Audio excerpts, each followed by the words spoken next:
وہ آرام میں تبدیل کر دے گی. اسی پر اللہ فرماتا ہے تسکن الیہا، عورت کو اس لیے پیدا کیا گیا تاکہ تم اس سے سکون حاصل کرو، یعنی مرد اس سے سکون حاصل کرے. وجعل بینکم مودۃ ورحمۃ، اور اس رشتے نکاح کو تمہارے درمیان رحمت اور الفت محبت کا جو ہے سبب قرار دیا گیا. اس کا مطلب کہ شادی کے ذریعے سے الفت اور محبت پیدا ہونا چاہیے. یہ نہیں کہ شادی کے بعد سے جو ہے سمجھی سے ناراض ہو جائے، پھر جو ہے داماد اپنے سسرال جانے سے ناراض ہو جائے. آپ سمجھ رہے ہیں میری بات؟ وقت نہیں ہے اس لیے میں اس طرف جانا نہیں چاہتا. تو شادی کو شادی کے اس اعتبار سے کیجیے کہ شادی آپ کے لیے الفت اور محبت کا ذریعہ بنے.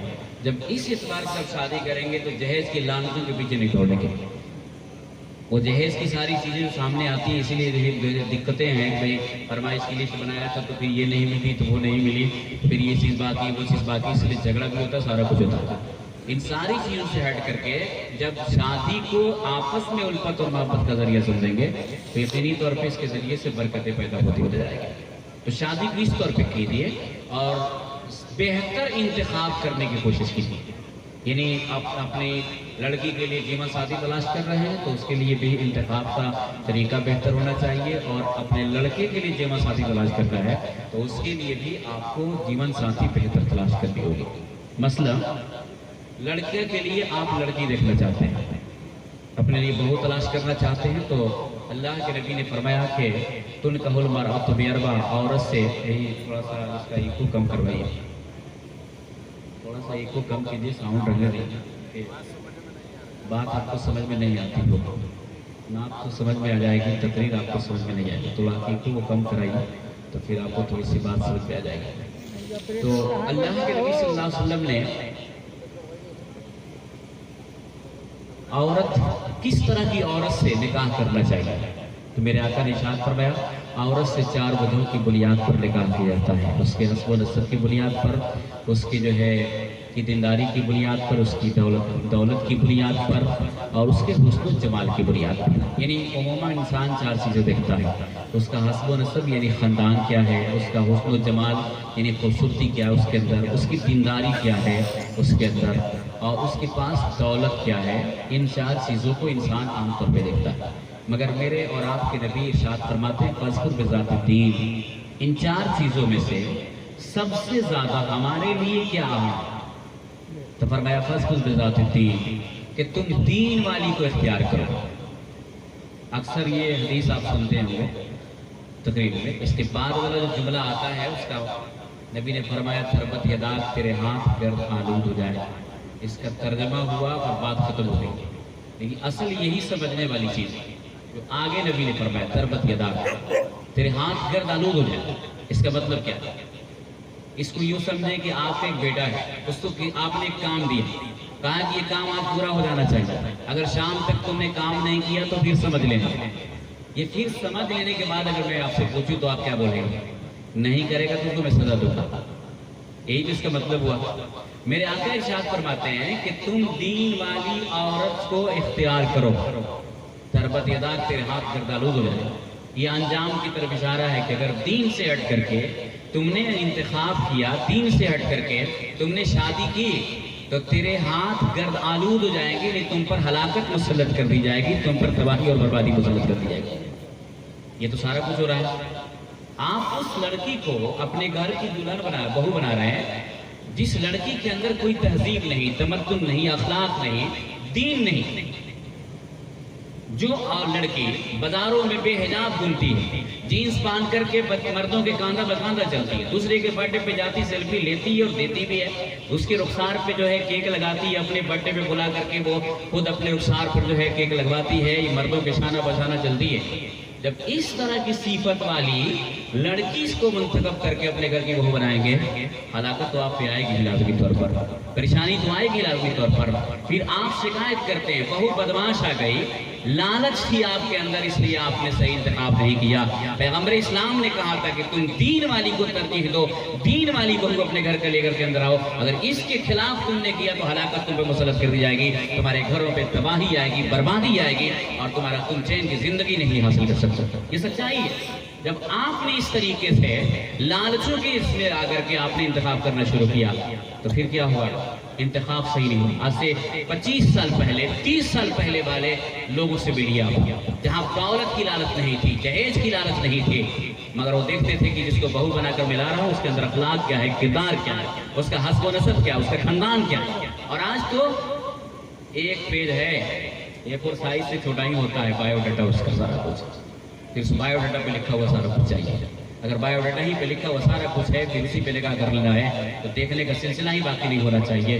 تو پھر صورتوں میں پھر دیکھا کیا جا کر کے ساتھ یہ تو پھر لالچ ہے اس کے پاس، انتخاب سے نہیں ہے. پہلے ہی سے مجاز بنا کے بیٹھا ہوا ہے کہ دنیا کی سب سے جو ہے دنیا کے جو ہے ماحول میں رسی بسی جو لڑکی ہوگی اس کو اپنے گھر کی بہو بنا کر کے. کل ایک آدمی میرے پاس فون کیا تو اس نے کہا کہ ایک آدمی ہے اس کی لڑکے کی شادی کرنی ہے مگر لڑکی جو ہے کسی انجینئر کی ہو، ڈاکٹر کی ہو اور یا پھر کسی سرکاری جو ہے جاب میں کام کرنے والا آدمی ہو اس کی ہو تو پھر اسے شادی کرے. میں نے کہا عجیب و غریب شرط ہے بھائی، یہ شرط بھی عجیب و غریب ہے. تم یہ دیکھنا چاہتے ہو کہ فلاں فلاں فلاں فلاں سارا کچھ، مگر تمہیں یہ بھی دیکھنا چاہیے کہ اس کا اخلاق کردار کیسا ہے.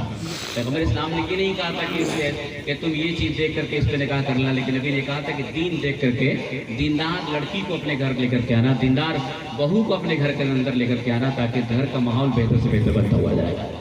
اور اس کا الٹا کیا تو پھر کیا ہوگا؟ تو پھر حدیث سنے نبی نے، میرا آقا نے ارشاد فرمایا کہ جس نے کسی عورت سے نکاح اس کی دنیاوی عزت کی بنیاد پہ کیا، دنیا کے اعتبار سے بہت عزت والی تھی، میرا آقا ارشاد فرمایا اللہ تعالیٰ اس کی ذلت میں اضافہ فرما دے گا. اس لالچی مرد کی ذلت میں اضافہ فرمائے گا جس نے دنیا کی عورت کی دنیا کی صرف عزت دیکھا تھا، دین نہیں تھا اس کے پیچھے، اخلاق نہیں، کردار نہیں، صرف دنیاوی اعتبار سے بہت بڑی عزت والی تھی اس لیے اس نے نکاح کر لیا. میرے آقا ارشاد فرماتے اللہ تعالیٰ اس کی ذلت میں اضافہ فرما دے گا. پھر فرمایا کہ جس نے کسی دنیا کی عورت سے اس کی دولت کی بنیاد پہ نکاح کیا، دین نہیں دیکھا، صرف دولت دیکھا کہ بہت زیادہ دولت والی ہے، اس بنیاد پہ نکاح کر لیا تو میرے آقا ارشاد فرماتے ہیں کہ اللہ تعالیٰ اس کی محتاجی میں اضافہ فرما دے گا. اس لالچی مرد کے محتاجی میں اضافہ فرما دے گا. اور آپ دیکھیں اس علاقے کے اندر تو میں 20 واقعات ایسے پیش کر سکتا ہوں جہاں دولتوں کی بنیاد پہ رشتہ کیا گیا، رشتہ نہیں چل پایا، جہاں جو ہے صرف دنیاوی عزت کی بنیاد پہ نکاح کیا گیا، وہ نکاح زیادہ دنوں تک باقی نہیں رہا. صرف یہ کہ زمین بدل سکتی ہے، آسمان بدل سکتا ہے، پیغمبر کا ارشاد کبھی غلط نہیں ہو سکتا ہے، نبی کا فرمان کبھی غلط نہیں ہو سکتا. جب آپ کے اندر لالچ آئی کہ اس طور پہ آپ نے انتخاب کرنا شروع کیا تو ایسی صورتوں میں نتیجہ تو سامنے آ رہا ہے کہ آج تو سسر جو ہے شادی کے 1 سال بھی نہیں گزرتا ہے شکایت کرتا ہے کسی بابا کے پاس پہنچا ہوا بھائی بہو بدماش ہے جو تعویذ گنڈا کیجیے بلا کیجیے بلا کیجیے. میں کہتا ہوں یہ تعویذ گنڈا کوئی پولیس ڈنڈا نہیں ہے کہ بیوی جو ہے بدماشی کرے گی چاہے بہو بدماشی کرے گی تو یہ پولیس ڈنڈا کی شکل میں اگر تعویذ جو سے روکنے کی کوشش کرتا ہو جائے گا. اخلاق نہیں دیکھا تھا، کردار نہیں دیکھا تھا تو پھر اس صورتوں میں ہمارے گھروں کے اندر انتخاب جب غلط ہوا تو پھر بہویں اچھی نہیں آئیں. جب بہویں اچھی نہیں آئیں تو پھر نسلیں اچھی نہیں ہو سکی کیونکہ اس کے پاس نہ تہذیب ہے، نہ تمدن ہے، نہ اخلاق ہے. اولاد کو جنم دیتی ہے مگر اس اولاد کو اچھی تربیت دے کر کے ایک اچھا انسان بنانے کا جذبہ اس کے اندر نہیں ہے تو پھر وہ اولادیں کیا ہوتی ہیں؟ شرابی ہوتی ہیں، جواڑی ہوتی ہیں، جو ہے لاؤبالی کی زندگی گزارنے والی ہوتی ہے، کل ہو کر کے باپ کے سر پہ ڈنڈا مارنے والی ہوتی ہے. صرف اس لیے کہ آپ کی تربیت اچھی نہیں ہے، اس کی ماں کی تربیت اچھی نہیں ہے. اور جب تک ایک تہذیب یافتہ بیوی ہمارے گھر کے اندر نہیں آئے گی ایک اچھا ماحول نہیں پیدا ہو سکتا. اس کی وجہ کیا ہے کہ نیک بیوی ہونی چاہیے. میرے آقا نے ارشاد فرمایا کہ دنیا کی جتنی بھی جائز چیزیں ہیں ان ساری چیزوں سے جو انسان فائدہ حاصل کر سکتا ہے ان ساری چیزوں میں سب سے بہتر چیز کیا ہے؟ میرے آقا نے ارشاد فرمایا المرأۃ الصالحہ، نیک عورت. آپ دنیا کی جو بھی چیز اٹھا کر دیکھ لیجیے جس سے آپ فائدہ حاصل کرتے ہیں جو جائز چیزیں ہیں ان ساری چیزوں میں سب سے بہتر چیز کیا ہے؟ تو میرے آقا نے ارشاد فرمایا کہ نیک عورت. میرے آقا نے صرف عورت نہیں کہا تھا، عورت تو بھی ہوتی ہے جو آرکیسٹرا میں کھڑکتی ہوئی نظر آتی ہے، عورت تو بھی ہوتی ہے جو دوسروں کے گھر آتی جاتی ہے، عورت تو بھی ہوتی ہے جو دوسرے کے مردوں کے شانے وشانہ سے ملتی ہے جلتی ہے، سارا کام کر لیتی ہے. مگر ایسی عورت کو نہیں کہا بہتر میرے مصطفیٰ نے بلکہ فرمایا المرأۃ الصالحہ، نیک عورت ہو. جب نیک عورت ہو تو پھر نبی نے کہا کہ یہ دنیا کی ساری جائز چیزوں میں نفع حاصل کرنے والی سب سے بہتر چیز ہے کہ نیک بیوی ہو تو انسان اس سے فائدہ حاصل کرتا ہو جاتا ہے. جب بیوی نیک ہوتی ہے تو شوہر کے نصیب کو بھی تبدیل کرتی ہے، شوہر کے اخلاق کو بھی اس کے اوپر اثرات ہوتے ہیں، شوہر کے اخلاق کی زندگی کو بھی بہتر بناتی ہوئی نظر آتی ہے۔ اور جب بیوی اچھی نہیں ہوگی تو ساس کو بھی نچائے گی، سسر کو بھی نچائے گی، پورے گھر والوں کو نچائے گی۔ پھر ایک وقت آئے گا کہ اس کی لالچ جائے گی اپنے شوہر کی کمائی پر، تو پھر شوہر کو اپنی مٹھی میں کرے گی، پھر تو شوہر وہی کام کرے گا جس کام کو کرنے کے لیے اس کی بیوی اجازت دے گی یا پھر وہ اشارہ کرتے ہوئے نظر آئے گی۔ پھر ایسی صورتوں میں آپ جو ہے ایک دوسرے سے فریاد کرتے ہوئے نظر آئیں گے۔ اس لیے لالچوں سے الگ ہٹ کر کے پیغمبر اسلام کے بتائے ہوئے دستور کے مطابق جو ہے اپنے لیے بہو تلاش کرنے کی کوشش کیجیے، یا اپنے لیے جیون ساتھی تلاش کرنے کی کوشش کیجیے، تاکہ اس کے ذریعے سے آپ کے گھر کا ماحول بہتر سے بہتر بنتا ہوا نظر آئے۔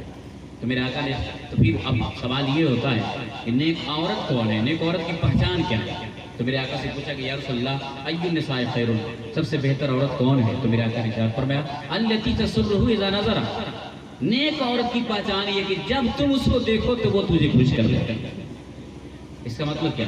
میک اپ والا چہرہ نہیں کہ بڑی پارٹی میں جائے تو پھر ہاتھ میں ٹیشو پیپر ہے، پسینہ چلنے لگے تو بار بار پوچھتی نظر آئے۔ کیوں؟ اس لیے کہ جب پسینہ زیادہ ہوگا یہ میک اپ والا چہرے کا حسن ظاہر ہوتا ہوا نظر آئے گا، تو پتہ چلا کہ مال کچھ اور تھا، لیپر کچھ اور کا دے رکھا تھا۔ یہ مراد نہیں ہے کہ ظاہری طور پہ میک اپ کر کے جو ہے بے حجاب بے پردہ اور یانیت کے ساتھ وہ دوسروں کو جو ہے دعوت جو ہے گناہ دیتی ہوئی نظر آئے، یہ مراد نہیں ہے۔ مراد یہ ہے کہ اس کا اخلاق اتنا عمدہ ہو کہ جب ہی اس کو شوہر دیکھے اپنے اخلاق کے ذریعے سے شوہر کو متاثر کرتی ہوئی نظر آئے گا۔ یہ میرے آقا نے فرمایا کہ نیک عورت کی پہچان التی تسرہ اذا نظر، جب تم اس کو دیکھو تو وہ تجھے خوش کر دے۔ یہ پہچان دیا میرے آقا نے نیک عورت۔ دوسری پہچان دیا وہ تطیع اذا امر، اور جب تم کسی کام کو اس کو حکم دو تو وہ اس کام کو بجا لائے۔ یعنی شوہر جب حکم کرے تو بیوی اس کی اطاعت کرے۔ آج اس معاملے میں بھی عورتیں جو ہیں بہت پیچھے چلی جاتی ہیں۔ اس کی وجہ یہ ہے کہ ہم نے اپنی بیٹی کو ایسی تربیت دینے کی کبھی کوشش نہیں کی۔ اب اتنے سارے بیٹے گارجین شپ کے جو لوگ ہیں ان سے میرا خطاب ہے، آپ سوال میرا ہے، جواب آپ گھر جا کر کے دیجیے، کسی اور کو نہیں، اپنے دل کو جواب دیجیے، کیونکہ دل سے سچا بولنے والا کوئی نہیں ہوتا۔ ہم گناہ کریں یا اچھا کریں یا برا کریں، رات کی تاریکی میں گناہ کریں یا دن کے اجالے میں گناہ کریں یا نیکی کے کام کریں، جو بھی کریں دل سے سچا کوئی نہیں ہوتا۔ سوال میرا ہے، جواب اپنے دل کو دیجیے گا گھر پہ جا کر کے۔ آپ نے اپنی بیٹی، جو لوگ شادی کر چکے ہیں، اپنی بیٹی کی شادی کرتے وقت آپ نے فریج دیا، واشنگ مشین دیا، کولر دیا، دنیا کی ہر چیز آپ نے دی۔ باپ بولتا ہے ایک سوئی باقی نہیں رہنا چاہیے، سب کچھ دے ڈالا، ویڈیوگرافی کرایا، سب کچھ کیا، لسٹنگ کر لیا، لسٹیں بنا کر رکھ لیا، مگر نہیں دیا تو صرف اخلاق نہیں دیا ہے، نہیں دیا تو کردار نہیں دیا ہے، نہیں دیتا ہے باپ اپنی بیٹی کو شوہر کی خدمت کا جذبہ نہیں دیتا ہے۔ یہ سچائی ہے۔ آپ اتنے سارے بیٹھے ہیں، اسکول کی تہذیب تو ملتی نہیں، تہذیبوں کے اندر، تعلیم کے اندر تو کچھ بھی اس کا حصہ نہیں ہوتا ہے، اور مدرسے سے قریب ہم نے نہیں کیا بچیوں کو، اردو کی تعلیم ہم نے نہیں دی، کبھی توفیق تک نہیں ہوئی کہ جو باپ 6 مہینہ پہلے سے اپنی بیٹی کے جہیز کے سارے سامان کی تیاری کر رہا تھا، جو ماں شادیوں کے موقع پر دوسروں کو بلا کر خرافات کے ذمہ ہوتی ہے، وہ گانے تو گواتی ہے، تاک بھرنے تو جایا کرتی ہے، وہ گلگلے کی تیاری کر رہی ہوتی ہے، غلط سلط کاموں میں لگی ہوتی ہے۔ میں ان ماؤں سے بھی پوچھنا چاہتا ہوں، آپ سے پوچھنا چاہتا ہوں، جو 6 مہینے پہلے سے آپ تیاری کرتے رہے، مگر کبھی آپ نے اپنی بیٹی کو بٹھا کر کے یہ سمجھانے کی کوشش کی وہ تمہارا شوہر ہے، اس کی خدمت کرنا تمہارے اوپر لازم ہے، تم نے شوہر کو راضی کر لیا ہے، اللہ راضی ہو جائے گا، جب اللہ راضی ہو جائے گا تو تجھے جنت عطا فرما دے گا۔ کبھی یہ تہذیب آپ نے دیا ہے، کبھی یہ تعلیم آپ نے دی ہے؟ سچائی ہے، باپ اپنی بیٹی کے لیے ہر کچھ دیتا ہے، نہیں دیتا ہے تو دین نہیں دیتا ہے، نہیں دیتا ہے تو اخلاق نہیں دیتا ہے، نہیں دیتا ہے تو کردار نہیں دیتا ہے، نہیں دیتا ہے تو شوہر کی خدمت کا جذبہ نہیں ادا کرواتا ہے۔ میں کہوں گا کہ ایک طرف فریج ہو، واشنگ مشین ہو، ساری چیزیں ہو، دوسری طرف ہماری بچی جو ہے بدتمیز بن کر کے جائے، نہ شوہر کی عزت کرے گی، نہ ساس کی قدر کرے گی، ایسی صورتوں میں کیا آپ امید لے کے بیٹھے ہوئے ہیں کہ اس کا شوہر اس سے محبت کرے گا، اس کے ساتھ الفت کی زندگی گزارے گا، خوشحال اس کی زندگی گزرتی ہوئی نظر آئے گی؟ نہیں۔ اس لیے آپ گارجین شپ میں ہے، آپ کی ذمہ داری ہے کہ آپ جو ہے اپنی بیٹی کی تربیت پر جو ہے کماحق کوشش کریں کہ ہماری بیٹی کی تربیت اچھی ہو، کیونکہ اگر تربیت اچھی ہوگی تو ایسی صورتوں میں وہ غربت میں بھی اپنے شوہر کے ساتھ زندگی گزار لے گی، اور اگر کبھی خدا نخواستہ بد اخلاقی کی بات آئے گی سامنے تو یہ سمجھ کر کے کہ میرا شوہر میرے لائق تعظیم ہے، اس کی خطاؤں سے درگزر کرے گی اور محبتوں کا سلسلہ اس کے ساتھ قائم ہو جائے گا۔ اس لیے ضرورت ہے کہ آپ آگے بڑھیے اور اپنی بچی کو اس تربیت سے راستہ کرنے کی کوشش کیجیے۔ تو نبی نے ایک بہتر لڑکی سے اس لیے ہی شادی کرنے کا حکم دیا کہ اس کے سے ایک ماحول اچھا پیدا ہوتا رہتا تھا۔ اب چھوٹی سی بات سن لیں جو میں آیت میں نے پڑھی تھی، ہن لباس لکم وانتم لباس لہن، چونکہ شرنی ہے تو پھر توجہ آپ کی اس طرف ہے، تو کم سے کم آیت جو میں نے پڑھی تھی اس سے ایک دو باتیں میں آپ کو سمجھا۔ قرآن نے میاں بیوی کے رشتے کی تعبیر کیا، پر میں ہن لباس لکم وانتم لباس لہن، تم عورتوں کو کہا کہ تم مردوں کے لباس ہو اور مرد کو کہا تم عورت کے لباس ہو۔ اب اتنے سارے لوگ بیٹھے ہیں جن کی عمر 60 سال کی بھی ہوگی، وہ بھی تھوڑا دھیان سے سنیں، کیونکہ ان کے لیے بھی بیویاں لباس ہے اور یہ بھی اپنے شوہر کے لباس ہے۔ لباس کا کام کیا ہوتا ہے؟ آپ لباس پہنے، ہم بھی پہنے، سارے علماء پہنے۔ لباس کا کم سے کم کام جو ہے پہلا یہ ہوتا ہے کہ وہ پہننے والے کے عیب کو چھپاتا ہے۔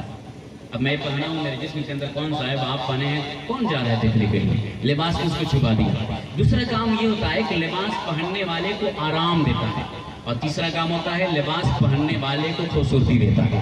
تین کام تو ایسا ہے لباس کا جس سے آپ انکار نہیں کر سکتے، اور یہ کوئی بہت گہری بات میں نہیں بول رہا، بالکل موٹی سی بات بول رہا ہوں۔ قرآن نے کہا کہ عورت مرد کا لباس، مرد عورت کے لباس، اس کا مطلب کیا؟ لباس عیب کو چھپاتا ہے، بیوی کا کام ہے لباس بن کر کے شوہر کے عیب کو چھپا لے، اور شوہر کا کام ہے کہ وہ لباس بن کر کے بیوی کے عیب کو چھپا لے۔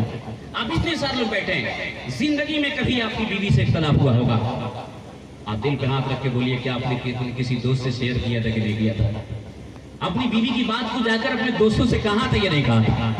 ایک مرد جب اپنی بیوی کی پوشیدہ بات کو کسی دوست سے شیئر کرتا ہے، اپنی بیوی کی عزت کی حفاظت نہیں کر رہا ہے، نہ یہ اس کے لیے لباس بن رہا ہے، نہ عورت مرد کے لباس بنتی ہو رہی ہے۔ آپ یہی سارا کچھ ہو رہا ہے نا، یہی سارا کچھ ہو رہا ہے۔ چھوٹی سی بات ہو گئی شوہر سے، اپنی ماں کو فون کرتی ہے، اپنے باپ کو فون کرتی ہے، اپنے بھائیوں کو فون کرتی ہے، اپنی بھابھی کو فون کرتی ہے، اور اس سے بڑی بدتمیزی اگر حد سے زیادہ معاملہ بگڑ گیا تو پہنچ گئے کسی بابا کے پاس، تعویذ گنڈا کریے۔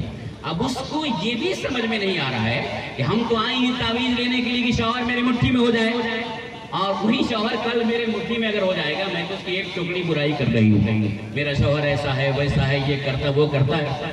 پھر یہ بے غیرت ہے جو ایک عامل کے پاس جا کر کے اپنے شوہر کی برائیاں بیان کر کے پھر اس سے تعویذ حاصل کرنے کی کوشش کرتی ہوئی نظر آتی ہے۔ وہ کسی اور بہانے سے بھی پوچھ سکتی تھی، کسی اور طریقے سے بھی پوچھ سکتی تھی۔ تو آج کی جو عورتیں ہیں یہ لباس بن کر کے اپنے شوہر کی عزت کی حفاظت نہیں کر رہی ہیں، اور مرد جو ہے یہ جو ہے لباس بن کر کے اپنی بیوی کی عزت کی حفاظت نہیں کر رہا۔ چھوٹی سی بات ہوئی اپنے دوستوں سے شیئر کر دیا، چھوٹی سی بات ہوئی وہ اپنی سہیلیوں سے کرنا شروع کر دی، جبکہ قرآن نے کہا تھا کہ تم اس کے لباس ہو، اس کے عیبوں کو تم چھپا لو، اور وہ تیرے لباس ہے، وہ تیرے عیبوں کو چھپا لے۔ بولیے ہمیں لباس بننا چاہیے کہ بننا چاہیے؟ اپنی بیوی کی عزت کی حفاظت کرنا ہماری ذمہ داری ہے کہ نہیں؟ ہماری ذمہ داری ہے کہ نہیں ذمہ داری؟ لیکن ہم تو اپنی عزت کی حفاظت کرتے نہیں، ہم تو بس تھوڑی سی بات ہے نا، کہاں پہنچے، مکھیا جی کے پاس پہنچ گئے، سرپنچ صاحب کے پاس پہنچ گئے، فلاں کے پاس پہنچ گئے، گاؤں کا سردار ہے، محلے کا سردار، اس کے پاس پہنچ گئے۔ عجیب و غریب بات ہے، ایک اسکول کا ٹیچر جو ہے دن بھر میں کتنے بچوں کو پڑھاتا ہے؟ 100-200 بچوں کو پڑھاتا ہوگا، 100 بچوں کو پڑھاتا ہوگا۔ ایک اسکول کی ٹیچر اگر لیڈیز ہے تو بھی 100 بچوں کو پڑھا لیتی ہے، مگر ان دونوں میں اگر جھگڑا ہو جائے تو 100 بچوں کو سنبھالنے والے سنبھالنے والی ایک شوہر اور بیوی کے درمیان معاملہ ہو بیٹھ کر یہ حل نہیں کر سکتے؟ کر سکتے کہ نہیں کر سکتے؟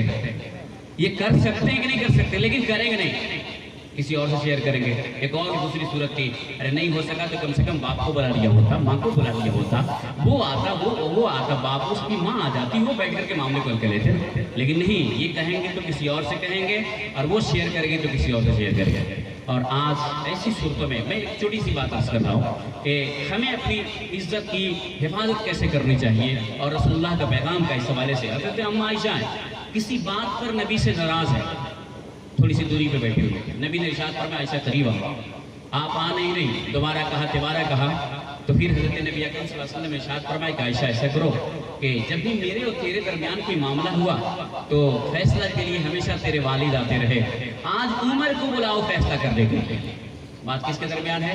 نبی اور ان کی بیوی حضرت عائشہ کے درمیان۔ آپ تو ہم سوچ ہی نہیں سکتے کہ نبی کے اخلاق کے اندر کوئی کمی تھی، کوئی بات رہی ہوگی جس کی وجہ سے تھوڑی سی ناراضگی تھی، تو حضرت نبی نے ارشاد فرمایا کہ تم عمر کو بلاؤ اس مرتبہ فیصلہ کرنے کے لیے۔ مگر آپ نے علماء سے سنا ہوگا عمر ایک بڑے جلالی انسان تھے، حضرت عائشہ ناراض ہے اپنے شوہر نبی اکرم صلی اللہ علیہ وسلم سے، اس کے بعد عرض کرتی ہے رسول اللہ عمر کو مت بلائیے۔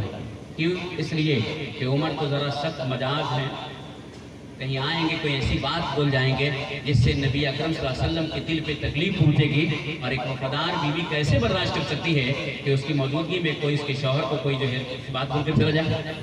یہ مجاز ہے نبی اکرم صلی اللہ علیہ وسلم کی بیوی حضرت عائشہ کا، ناراضگی ہے کسی وجہ سے، لیکن فیصلہ کرنے کے لیے اسے نہیں بلا رہی ہیں جس کے مجاز میں تھوڑی سی تیزی ہے۔ اور آج فیصلہ کرنا ہے تو سب سے سخت جو بولتا ہو اس کو بلا کر کے لاؤ، تاکہ میرے شوہر کو ڈانٹے، میرے شوہر کو پھٹکارے، گالیاں دے کر کے جائے۔ یہ مجاز ہمارا بنا ہوا، عزت کی بات ہو رہی ہے۔ حضرت ابوبکر صدیق آ گئے۔ یہ حضرت ابوبکر صدیق ہیں کون؟ حضرت عائشہ کے والد محترم اور نبی اکرم صلی اللہ علیہ وسلم کے سسر ہیں۔ حضرت عمر کے نام پہ اختلاف تھا، آتے تو علی بھی آ سکتے تھے، عبیدہ ابن جراح آ سکتے تھے، بڑے بڑے اور صحابہ تھے، کسی کو بھی نبی بلا سکتے تھے، مگر کسی اور کو نبی نے نہیں بلایا۔ بلایا تو حضرت ابوبکر کو بلایا، جو رشتے میں آپ کے سسر تھے اور حضرت عائشہ کے والد محترم تھے۔ حضرت ابوبکر آئے، آپ نے بات سنی، حضرت عائشہ کے اندر انہیں محسوس ہوا کہ غلطی ہے، آپ نے سزا دینے کا ارادہ فرمایا۔ حضرت عائشہ اپنی جگہ سے اٹھتی ہیں اور نبی اکرم صلی اللہ علیہ وسلم کے پشت جا کر پناہ لے لیتی ہیں، پیچھے چھپ جاتی ہیں۔ ابوبکر تو چلے گئے، حضرت عائشہ پھر وہی تشریف فرما ہوتی۔ پھر نبی نے انہیں قریب بلایا، مگر حضرت عائشہ نے انکار کیا۔ اب نبی کا انداز بدلا، آج کا انسان ہوتا تو کیا بولتا؟